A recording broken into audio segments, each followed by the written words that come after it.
Conforme nós vimos falando, o capelão ele é movido por compaixão. Compaixão. E eu quero compartilhar com vocês agora sobre algumas palavras.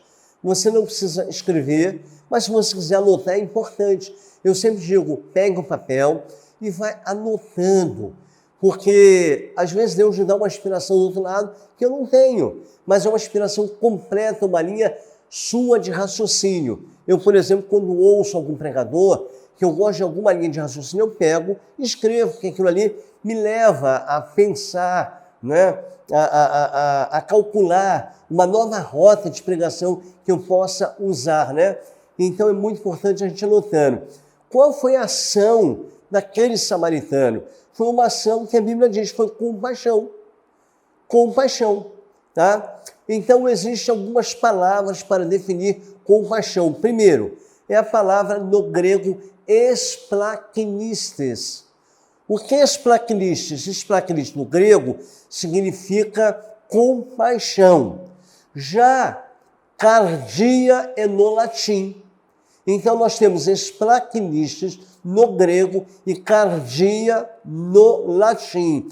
Qual é essa ação do samaritano? Qual é a intenção da palavra no grego esplakinistes e qual é a intenção da palavra cardia no latim? Simplesmente é colocar o coração na causa.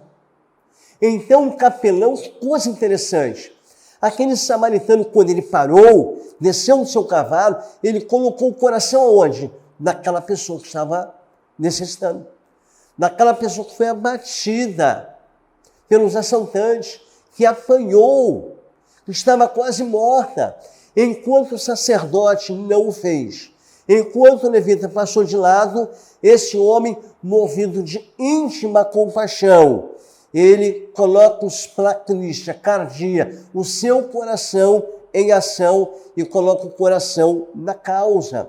Uma outra palavrinha que existe no grego é hélios. Hélios, que significa misericórdia, tá?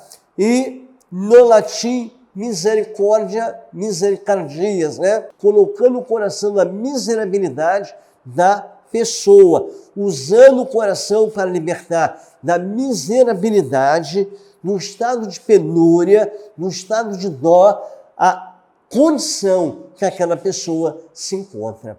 Então, hélio significa isso, uma misericórdia, né? No verbo imperativo, no verbo trabalhando, no verbo de transição, onde não para, não é? Então a gente entende que essa palavra misericórdia, além de estar no imperativo, ou seja, sendo usado para fazer, é uma palavra também que se usa no verbo gerúndio, ou seja, misericórdia sempre em movimento, para ajudar alguém nesse estado. E aquele homem estava movido de hélios. Então, finalizando, a palavra hélios significa isso. Você ter misericórdia, compaixão de uma pessoa, ao ponto de colocar o seu coração na causa, assim como esplakinistes, como cardia.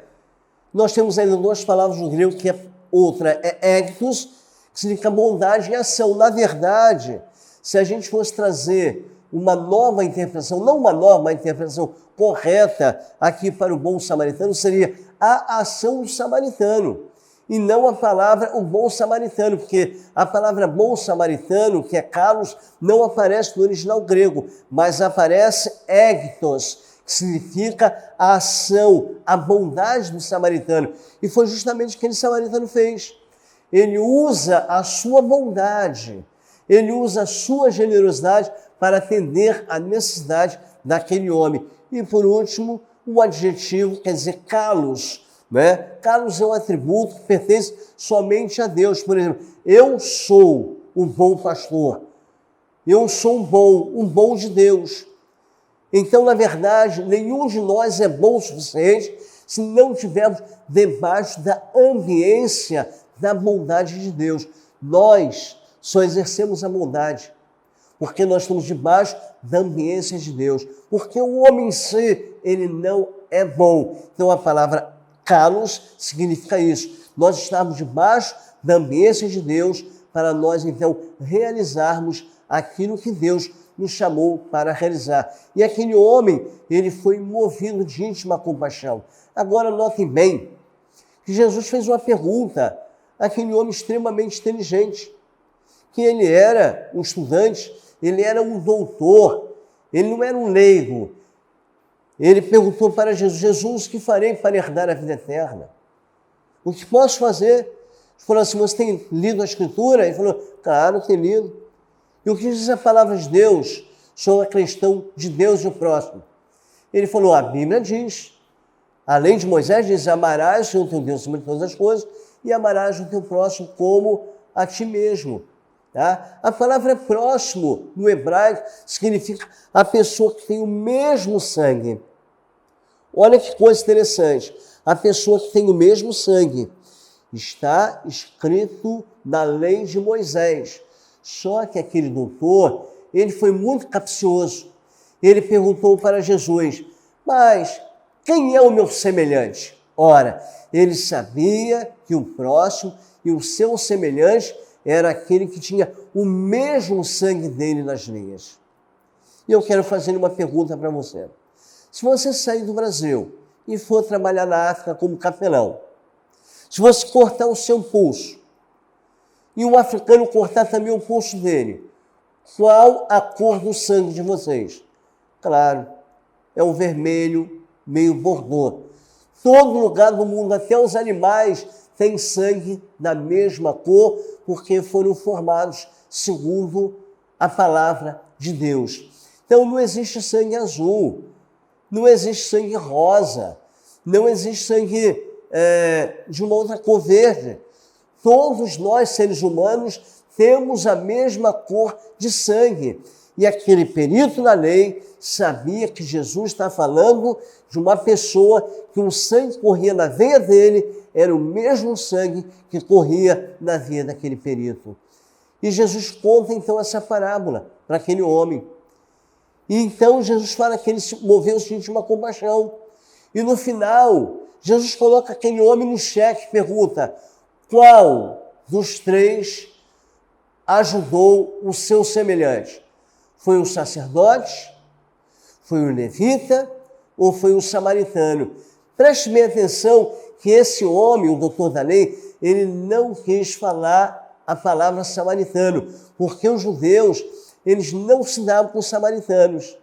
Ele usou a palavra, foi aquele que usou de misericórdia, porque ele não quis usar, ele fez a negação do samaritano. Então ele coloca, foi aquele que usou de misericórdia. E Jesus então pega ele no contrapé e fala para ele: então vai você e usa de misericórdia como aquele samaritano usou. Então é interessante a gente compreender esse contexto histórico, esse contexto da palavra esplacniche, cardia, hélios, éticos, calos, e entender que a misericórdia é quando a gente coloca o coração na causa. E aquele homem, ele queria saber como era feito essa questão. Jesus falou para ele: olha, quando nós colocamos o coração na causa, nós estamos ali para resolver. Então, capelão é aquele que se curva, capelão é aquele que coloca o coração na causa para ajudar, para tirar a pessoa daquele processo de penúria, de dó, daquele processo de tristeza, daquele processo de angústia, daquele processo de depressão, daquele processo de ansiedade. Então o samaritano, ele é ovacionado por Deus e pelo próprio Cristo, quando Jesus falou para o perito da lei: vai tu e fazes a mesma coisa que o samaritano fez. Que grande lição Jesus nos dá através da parábola do bom samaritano.